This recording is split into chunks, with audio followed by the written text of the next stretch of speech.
بسم اللہ الرحمن الرحیم۔ السلام علیکم ناظرین کرام، ایک نئی ویڈیو اور ایک نئے موضوع کے ساتھ آپ کی خدمت میں حاضر ہوتے ہیں۔ بات کرنے جا رہے ہیں دبئی کی پراپرٹی پاکستانی اور جنوبی ایشیائی شخصیات کے لیے سرمایہ کاری کی جنت کیوں ہے۔ اس ویڈیو کی ڈیٹیل میں جانے سے پہلے اگر آپ میرے چینل پہ نئے اور پہلی دفعہ آئے ہیں تو جلدی سے جلدی چینل کو سبسکرائب کر لیں اور بیل آئیکن کو ضرور دبائیں تاکہ میں لیٹسٹ ویڈیو آپ تک پہنچتی رہیں۔ پاکستان سمیت دنیا بھر میں گزشتہ دن سے عالمی صحافتی تنظیم organised crime and corruption reporting project کی جانب سے دبئی ان لاکڈ کے عنوان سے ہونے والی تحقیقات کا چرچا ہو رہا ہے، جس میں متحدہ عرب امارات کے شہر دبئی کی پراپرٹی مارکیٹ میں سرمایہ کاری کرنے والے کئی نام اور ان سے جڑے حقائق سامنے آئے ہیں۔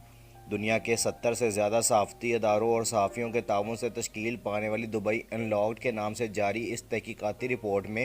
دعویٰ کیا گیا ہے کہ اس کے ذریعے مختلف ممالک سے تعلق رکھنے والے ایسے افراد کے نام سامنے لائے گئے ہیں جو دبئی میں ہزاروں کی تعداد میں پراپرٹی اور ریل اسٹیٹ کے مالک ہیں، جن میں مبینہ مجرمان اور سیاستدان شامل ہیں۔ تاہم واضح رہے کہ یہ تحقیقات اس بات کا اظہار ہرگز نہیں کرتی کہ دبئی میں خریدی گئی پراپرٹی غیر قانونی ذرائع یا غیر قانونی طریقے سے خریدی گئی۔ رپورٹ میں کہا گیا ہے کہ سینئر سیاسی اور عسکری حکام کے نام مفاد عامہ میں سامنے لائے گئے ہیں۔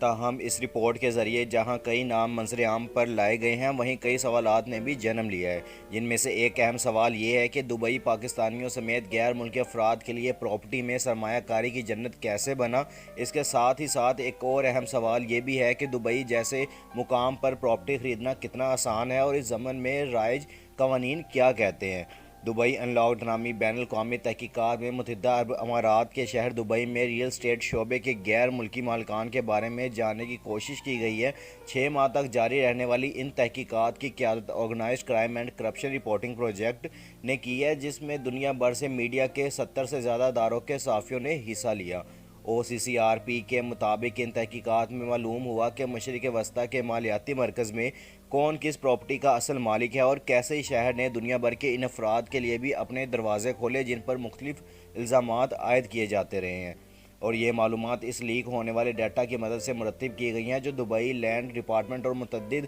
دیگر سرکاری کمپنیوں سے ملا، اور یہ 2020 سے 2022 کی مدت کا ریکارڈ تھا۔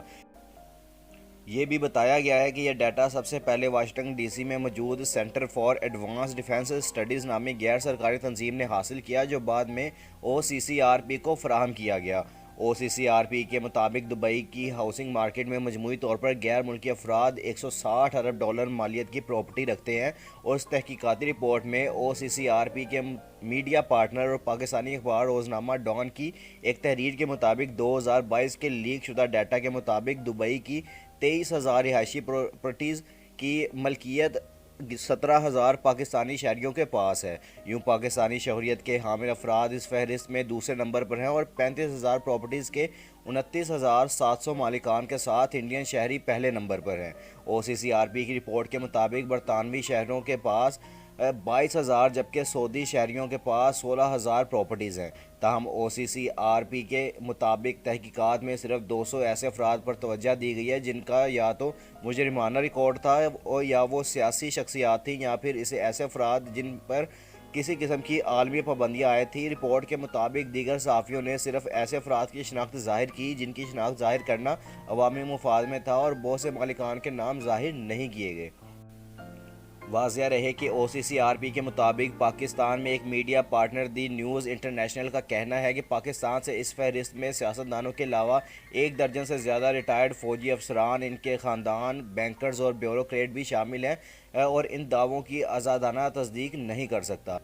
تاہم پاکستان کی چند سیاسی شخصیات جن کا نام اس رپورٹ میں شامل کیا گیا ہے کی جانب سے اس رپورٹ پر رد عمل سامنے آیا ہے۔ تحریک انصاف کے رکن قومی اسمبلی شیر افضل مروت نے دبئی میں ایک اپارٹمنٹ کی ملکیت کی تصدیق کرتے ہوئے کہا کہ انہوں نے اس پراپرٹی کو پاکستان کی تمام ریگولیٹری اتھارٹیز بشمول F B R, election commission of Pakistan وغیرہ کے ساتھ گزشتہ 6 سالوں سے رجسٹرڈ اور ڈکلیئر کیا ہوا ہے، اور اس کی تصدیق ایف بی آر سے بھی کی جا سکتی ہے۔ میں نے 2018 کے نامزدگی فارموں میں بھی اس کا اعلان کیا تھا۔ دبئی ان لاکڈ میں پاکستان کے وزیر داخلہ اور سینیٹر محسن نقوی کا نام بھی شامل ہے، جن کا کہنا ہے کہ 2017 میں میری اہلیہ کے نام پر خریدی گئی دبئی پراپرٹی ٹیکس ریٹرن میں مکمل طور پر ظاہر اور درج، اور بطور نگراں وزیر اعلیٰ پنجاب الیکشن کمیشن میں جمع کرائے گئے گوشواروں میں بھی اسے ظاہر کیا گیا ہے۔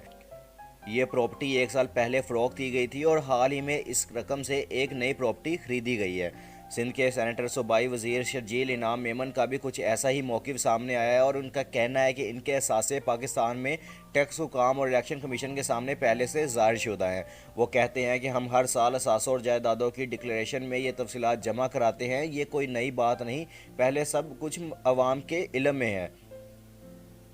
تاہم social media plate form x سابقہ ٹویٹر پر تحریک انصاف کے سابق رہنما شفقت محمود نے سوال اٹھایا کہ دبئی میں پراپرٹی رکھنے والے جن افراد کا نام سامنے آیا ہے وہ کہتے ہیں کہ یہ ڈکلیئر شدہ ہیں، لیکن اصل معاملہ ایف بی آر میں یہ پراپرٹی ڈکلیئر کرنے یا ٹیکس کی ادائیگی کا نہیں، بلکہ سب سے اہم سوال یہ ہے کہ پراپرٹی خریدنے کے لیے یہ پیسہ کہاں سے آیا اور دبئی ٹرانسفر کیسے ہوا۔ پاکستان کے سوشل میڈیا پر بہت سے افراد نے ایسے ہی سوالات اٹھائے ہیں، تاہم پہلے یہ جانتے ہیں کہ دبئی میں ایسی کیا بات ہے کہ بہت سے پاکستانی، انڈین اور افغان شہریوں نے وہاں سرمایہ کاری کر رکھی ہے۔ دبئی لاگ میں پاکستان سمیت انڈیا، افغانستان اور ایران تک کی شخصیات کے نام موجود ہیں۔ ایسے میں یہ سوال اپنی جگہ اہم ہے کہ دبئی کی پراپرٹی مارکیٹ میں سرمایہ کاری اتنی پرکشش کیوں ہے۔ پاکستان اور بیرون ملک ریئل اسٹیٹ کے شعبے میں سرمایہ کاری کی ایک خواہش مند افراد کے ساتھ کام کرنے والی ایک کمپنی ایجنسی 21 کے ڈائریکٹر شرجیل احمد نے بات کرتے ہوئے کہا کہ دبئی بہت سی وجوہات کی بنا پر ایک پرکشش منزل ہے، جن میں سے اول معاشی استحکام ہے۔ دبئی اپنی مضبوط اور مستحکم معیشت کی وجہ سے جانا جاتا ہے اور اس لیے سرمایہ کار یہاں کا رخ کرتے ہیں۔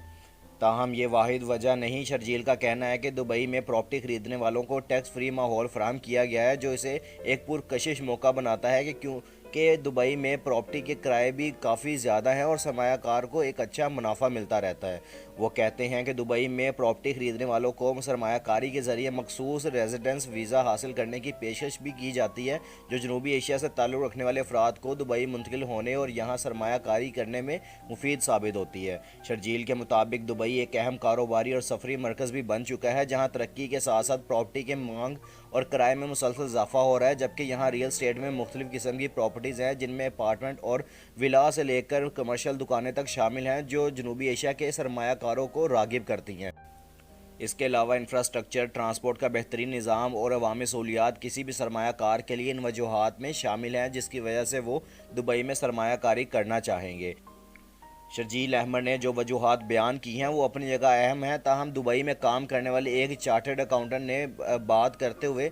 بتایا ہے کہ دبئی کی پراپرٹی مارکیٹ میں سرمایہ کاری کی سب سے بڑی وجہ یہاں کے قوانین ہیں۔ انہوں نے بتایا کہ چند سال قبل تک کسی کے لیے بھی ایک بیگ میں کیش لا کر بنا کسی سوال جواب کے دبئی میں پراپرٹی خریدنا ممکن تھا اور زیادہ تر لوگوں نے اسی دوران دبئی میں سرمایہ کاری کی۔ وہ کہتے ہیں کہ دبئی کی ترقی کا ایک راز یہ بھی ہے کہ یہاں کسی سے یہ سوال نہیں کیا جاتا تھا کہ وہ پیسہ جو یہاں سرمایہ کاری کے لیے لا رہے ہیں وہ کیسے اور کن ذرائع سے آیا۔ یہاں سرمایہ کاری کرنا اور پیسہ لانا سوئٹزرلینڈ سے بھی زیادہ آسان تھا۔ ان کے مطابق اس قوانین کی وجہ سے ہی ایف اے ٹی ایف نے 2022 میں دبئی کو گرے لسٹ میں شامل کر لیا تھا اور رواں سال مارچ میں دبئی اس لسٹ سے نکلنے میں کامیاب ہوا۔ انہوں نے بتایا کہ اب قوانین میں تبدیلی ہو چکی ہے اور بینکنگ ذرائع کے ذریعے ہی پیسہ لایا جا سکتا ہے، جس کی وجہ سے اب یہ سب اتنا آسان نہیں رہا۔ تاہم ان کا کہنا ہے کہ مجموعی طور پر دبئی میں بینک اب بھی کسی سے یہ نہیں پوچھتے کہ پیسہ کہاں سے اور کیسے کما کر لا رہے ہیں جب تک وہ بینکنگ چینل سے آ رہا ہو۔ شرجیل احمد کا کہنا ہے کہ کوئی بھی غیر ملکی، چاہے اس کا تعلق پاکستان سے ہو یا انڈیا سے، دبئی میں پراپرٹی خرید سکتا ہے، تاہم چند قواعد و ضوابط کا خیال رکھنا ہوتا ہے۔ پہلی چیز یہ ہے کہ دبئی میں قانونی طریقے سے داخل ہونے کے لیے ویزا اور پاسپورٹ، اور دوسری چیز یہ ہے کہ خریدار آمدن یا معاشی استحکام کا ثبوت دکھائے کہ وہ اس سودے کی مالی استطاعت رکھتا ہے یا نہیں۔ شرجیل احمد کے مطابق پراپرٹی خریدنے کے خواہشمند کو دبئی لینڈ ڈپارٹمنٹ سے ایک نو آبجیکشن سرٹیفکیٹ بھی NOC سے بھی درکار ہو سکتا ہے۔ خریدار کو بینک میں پیسہ جمع کروانا ہوتا ہے اور پھر ضروری کاغذات مکمل کرنا ہوتے ہیں، جس میں فروخت کا معاہدہ شامل ہے۔ شرجیل کہتے ہیں کہ بہتر ہوتا ہے کہ خریدار یہ سب کام کسی ایسے وکیل یا ایجنٹ کی مدد سے کرے جو دبئی میں پراپرٹی کی خریداری کے عمل اور ان سے جڑے قواعد و ضوابط سے مکمل طور پر آگاہ ہوتے ہیں، تاہم کسی پیچیدگی سے بچا جا سکے۔ یہ معلوماتی ویڈیو اگر آپ کو پسند آئی ہے تو جلدی سے جلدی لائک، شیئر اور کمنٹس کر دیا کریں، اور جس بھائی نے ابھی تک چینل کو سبسکرائب نہیں کیا وہ جلدی سے جلدی چینل کو سبسکرائب کر لیں اور بیل آئیکن کو ضرور دبائیں تاکہ میں لیٹسٹ ویڈیو آپ تک پہنچتے رہیں۔ انشاءاللہ ملتے ہیں نیکسٹ ویڈیو میں۔ اپنا اور اپنے آس پاس کے لوگوں کا خیال رکھیے گا اور دعاؤں میں ہمیں بھی یاد رکھیے گا۔ اللہ حافظ۔